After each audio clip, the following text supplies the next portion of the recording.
Hello students, welcome to Syllabus classes. My name is Ashmita and in today's class we are going to talk about the preparation strategy for candidates who are choosing history as their optional paper in WBCS mains examination.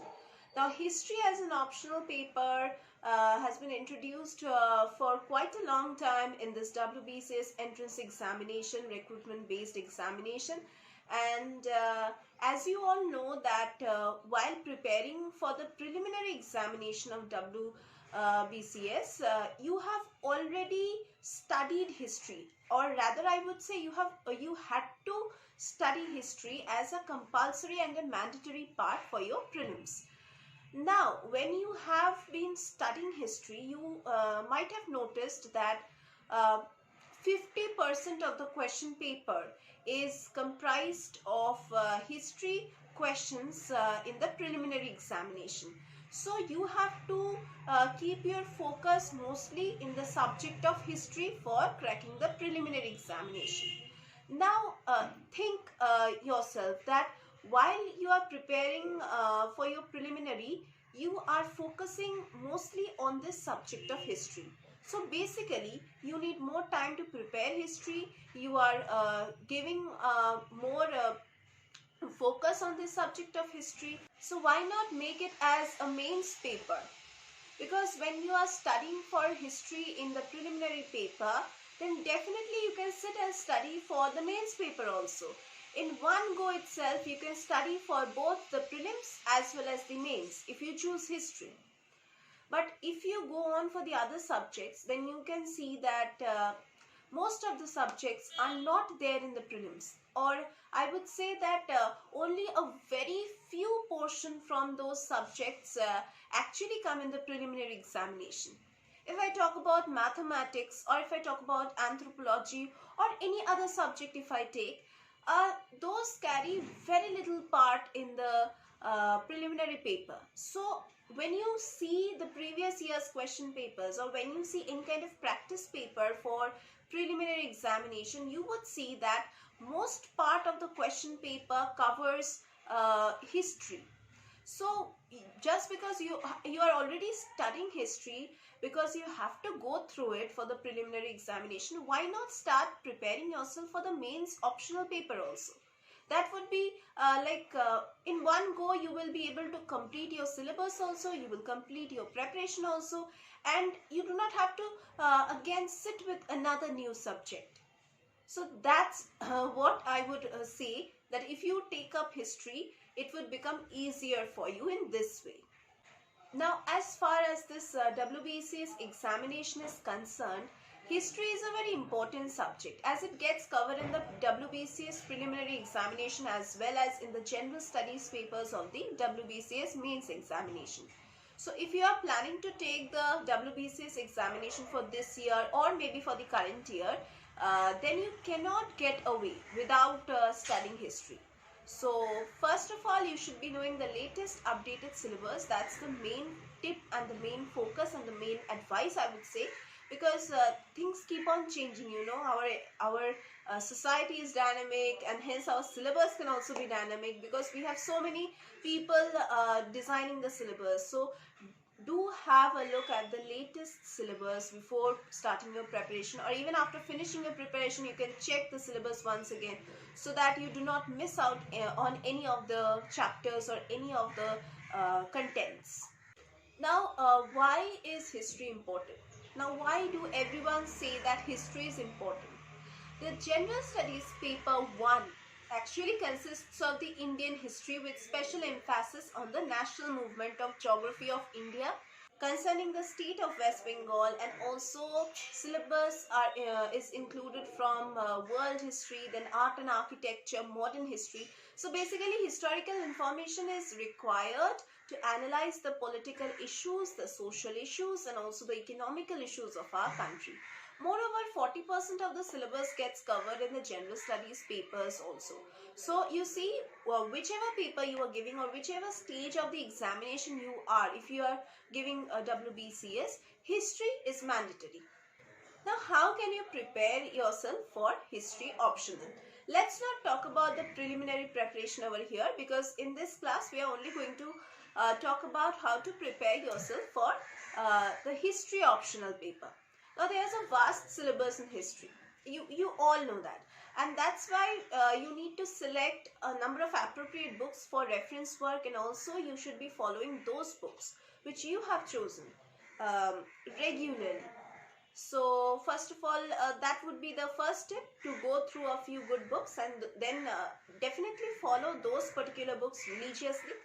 Here I would recommend you to check 2 to 3 books at least for each topic, because as much you will read, as much as you will read, you will feel that you are coming to know more and more things of the same topic. But if you go through only one book, then your ideas and your knowledge would get restricted, and that would create a problem for you if you are writing a descriptive paper by choosing history as your optional. There you will get stuck with the ideas that you have studied from only one book. But if you go through many books, then your restriction or restricted ideas will flow, and there you will get more and more ideas to write for your descriptive paper. Second is to use the study resources such as supplementary study materials to cover more and more syllabus, and also to enhance your knowledge. You can make notes and revise them daily. You can make a timeline for all the historical dates, because in history dates are very important, and you all know that. And also in order to remember it in an easier way, you can make the timeline.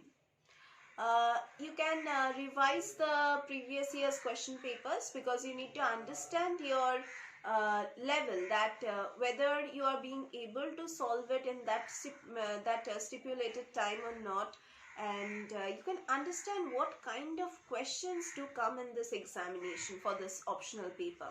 You ought to have an idea about it, right? So that will help you to gather more knowledge and also more information about the pattern of the questions. And also please keep on writing and practicing daily, because that will help you out with your answer writing skills. And that's it. Now after getting the question paper, or suppose you are giving a mock test, you can analyze the questions which are asked in the paper. Now write answers that have good conceptual clarity, analytical capability, and developmental clarity. Like if you choose a topic, you should be able to write like on every aspect of that topic. It can be any topic, from ancient history to medieval history to modern history.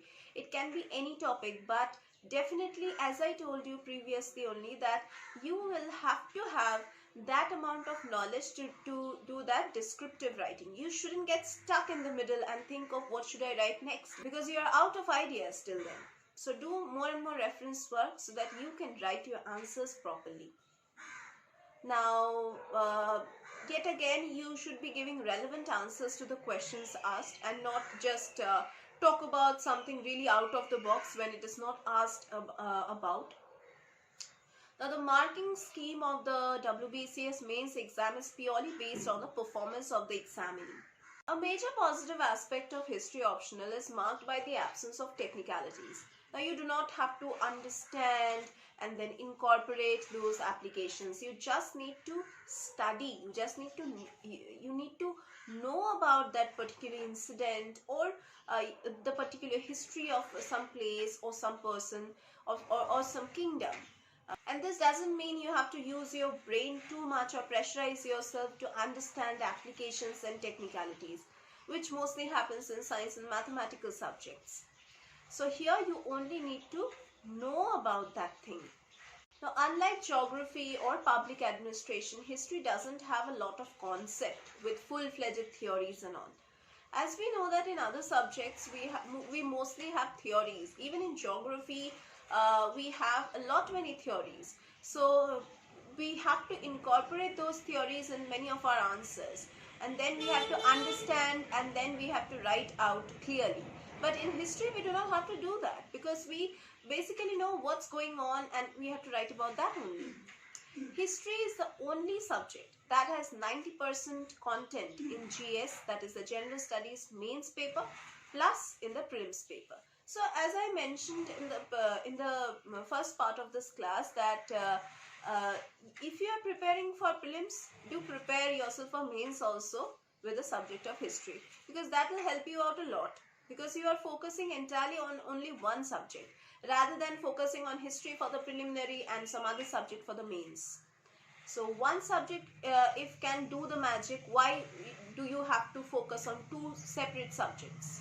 So logically we can say that an examinee who does not have history as their optional subject or does not choose history as their optional subject, it doesn't matter, because you ultimately have to read history, have to study history for the prelims paper as well as for the general studies paper. So 90% you have to study. So why not just focus on that history subject and take it as the optional? That will reduce the pressure of the syllabus on you. That's it. Here I'm going to recommend certain books to you all, and that includes an Ancient India, an introductory outline, which is written by D.N. Jha. You can buy this book for Ancient India, Indian history. Or you can also buy Ancient India, which comes under NCERT books by Professor R.S. Sharma. That's the second book that I would recommend for Ancient India. You can also buy another book for Ancient India, that is Aspects of Political Ideas and Institutions in Ancient India. There are other books also for Ancient India, which includes History of India Volume 1 by Romila Thapar. You can buy that also. Or you can also buy The Wonder That Was India by A.L. Basham. This is also a book on Ancient India. Now, next I'm going to recommend you with certain medieval Indian history books. You can buy A History of South India by K.A. Neelkantha Shastri. You can also buy another book named Ashoka and the Decline of the Mauryas by Romila Thapar. This is also a book on medieval Indian history. You can also buy Medieval India from the Macmillan Publishers by Satish Chandra. You can also buy Indian Feudalism by R.S. Sharma. This is also a book on the medieval Indian history. Another book that I would recommend is Material Culture and Social Formation in Ancient India by R.S. Sharma. This is also a book on medieval Indian history. Next, I would recommend you with certain modern Indian history books.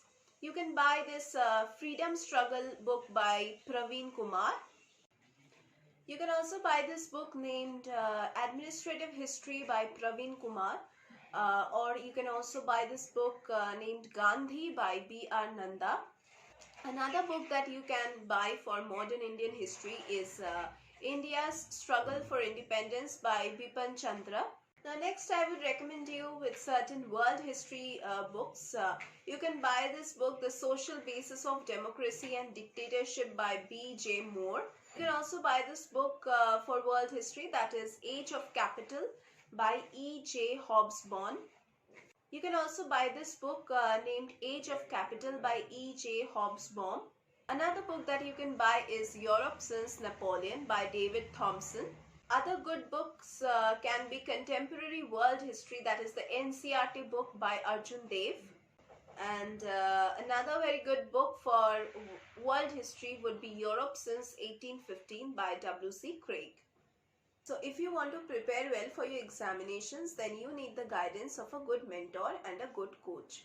So at Syllabus classes, we provide you with live classes, regular lectures, online offline classes, doubt clearing sessions, revision classes, crash course facilities, scholarship facilities, mock test facilities. We also solve the previous year's question papers, we solve the unsolved papers, make you practice the sample papers, and we also help you out with whatever problems you have in any kind of entrance examinations. Here our teachers teach for all kinds of competitive examinations and all kinds of entrance examinations. So if you are not even preparing for this WBC's entrance examinations, and if you are somehow preparing for other entrance examinations, then also you can just give us a call to enroll yourselves for preparing for the other entrance examinations also. So in order to contact us, you just have to check the description box below. Under the video, you can check the description box. There you will get our contact details. You can just give us a call to enroll. And even if you want to ask us anything related to any kind of entrance examinations or any kind of competitive examinations, then definitely you can ask us through the phone call. If you want to know more about our classes, then you can just go over to the link given in the description box below. That's Saurabh's Classes official website.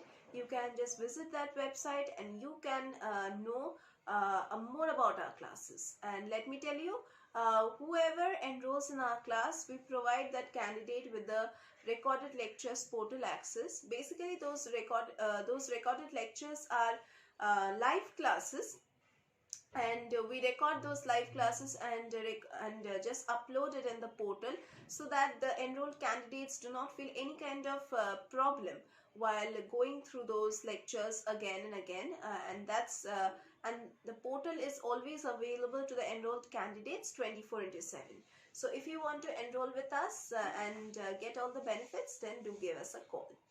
So that's it for today's class. We are going to meet once again in our next classes.